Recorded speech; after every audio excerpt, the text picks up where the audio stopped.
autoimmune cholangiopathy. Two types that we will be discussing. One is primary biliary cholangitis, second one primary sclerosing cholangitis. So primary biliary cholangitis, it is a autoimmune cholangiopathy. The etiology of any immune disease is mostly unknown, but most likely it is said to be viral infection in case of primary biliary cholangitis. The viral infection will damage the epithelium of small biliary radicle. So only the small biliary radicle will be destructed by the viral infection, and this destruction is T cell mediated. Because of the destruction of small biliary radical epithelium, neoantigen will be formed. For these antigen, antibodies will be formed, that is, new autoantibodies will be formed.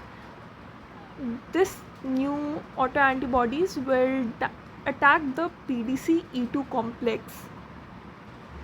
So PDC-E2 stands for pyruvate dehydrogenase complex 2. It is a mitochondrial enzyme that plays a crucial role in the pyruvate dehydrogenase complex. PDC is a key regulator in cellular metabolism, catalyzing the conversion of pyruvate to acetyl CoA. तो PBC में ये जो PDC-E2 है एक primary auto antigen है. इसका मतलब इसके लिए एंटीबॉडीज़ बन रही हैं, ऑटो एंटीबॉडीज़ बन रही हैं. और this is also known as anti microbial antibodies, that is AMA. ठीक है, क्योंकि ये जो PDC-E2 है एक माइटोकॉन्ड्रियल एंजाइम है. ठीक है, और ये टी सेल मीडिएटेड होता है. So it is type 4 hyper sensitivity reactions. यहाँ पे एंटीबॉडीज़ बन रहे हैं, इसका मतलब ये नहीं है कि ये टाइप 2 है.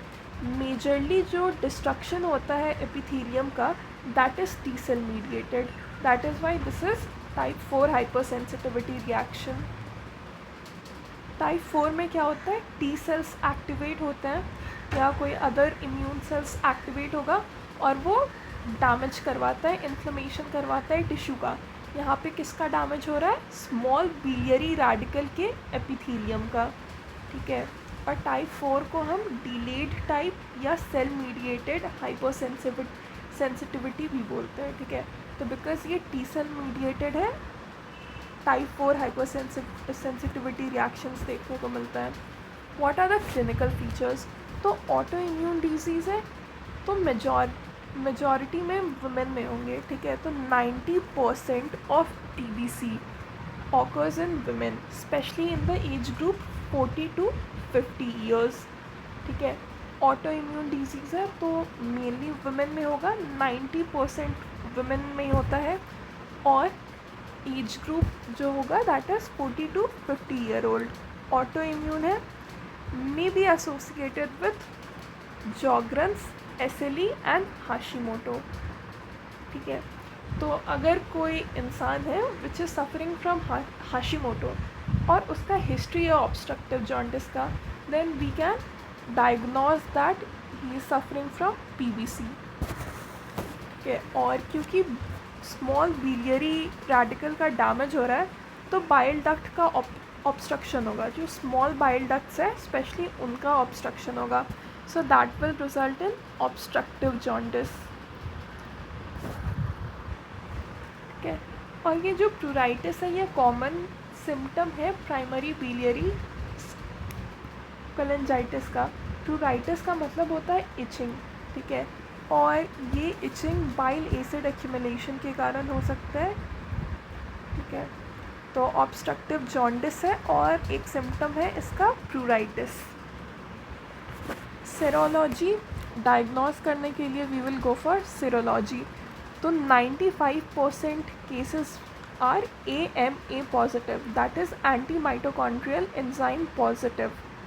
और जो प्राइमरी बिलियरी कोलेंजाइटिस SLE के साथ एसोसिएटेड है, they will B ANA positive, that is anti nuclear antibody. ठीक है, पर 95% केसेस आर AMA पॉजिटिव और कुछ cases around 50% cases ANA positive होंगे।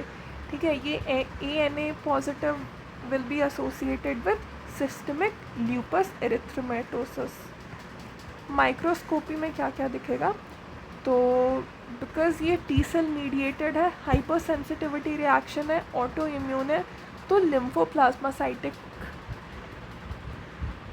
मिलेंगे। ठीक है, और ये कहाँ पे मिलेंगे, अराउंड द पोर्टल ट्रायड। तो लिम्फोप्लाज्मासाइटिक अराउंड द पोर्टल ट्रायड। और जो बिलियरी रेडिकल है उसका बार बार डैमेज हो रहा है, तो इसलिए उनका हाइपरप्लेशिया होगा, hyperplasia of biliary radical.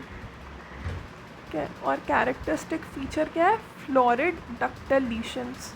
Acute attack में फ्लोरिड डक्टल लीशंस प्रेजेंट है। हेपाटोसाइट्स में फेदरी चेंज देखने को मिलेगा। ठीक है, क्योंकि बाइल रेडिकल का जो एपिथेलियम है वो डैमेज हो रहा है, बाइल डक्ट में ऑब्स्ट्रक्शन हो रहा है, तो जो हेपाटोसाइट्स है उनमें भी चेंजेस आएंगे। ठीक है, किस टाइप के चेंजेस आएंगे, फेदरी चेंजेस। और लेटर ऑन वो सिरोसिस में चेंज हो जाएगा। किस टाइप का cirrhosis, garland type. Garland type का मतलब क्या है कि नॉर्मली जो भी सिरोसिस होता है ना, वो ऐसे बनता है, ऐसे होता है नॉर्मली। अगर कोई सिरोसिस होगा तो वो थ्रू आउट द हेपाटोसाइट होगा, पर PBC के केस में वो बस पोर्टल ट्रायड के अराउंड होता है, तो सिर्फ पोर्टल ट्रायड के अराउंड होगा तो इरेगुलर होगा। ठीक है, और ऐसे ऐसे होगा, गार्लैंड इरेगुलर ही होता है ना, so that's why it is known as garland type of cirrhosis. So microscopy में क्या दिखेगा, florid ductal lesion, florid ductal lesion. ठीक है, और लिम्फोसाइट्स और प्लाज्मा सेल्स का इनफिल्ट्रेशन होगा, और जो बाइल डक्ट है उसका डिस्ट्रक्शन होगा। किस टाइप का, granulomatous destruction of bile duct. तो PBC में क्या क्या दिखता है, florid duct lesion, infiltration of lymphocytes and plasma cells, और जो बाइल डक्ट है उसका कैसा डिस्ट्रक्शन होता है, ग्रान्युलोमेटस। हॉलमार्क क्या है PBC का, लिम्फोसाइटिक इन्फिल्ट्रेशन और एपिथेलियल इंजरी।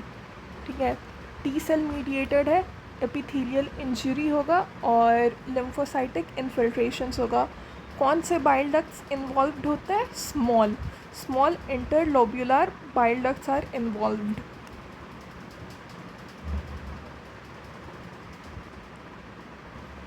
हाईली कैरेक्टरिस्टिक क्या है PBC का, florid duct lesion, florid duct lesion. ठीक है, इसका मतलब लिम्फोसाइटिक या ग्रान्युलोमेटस बाइल डक्ट डिस्ट्रक्शन।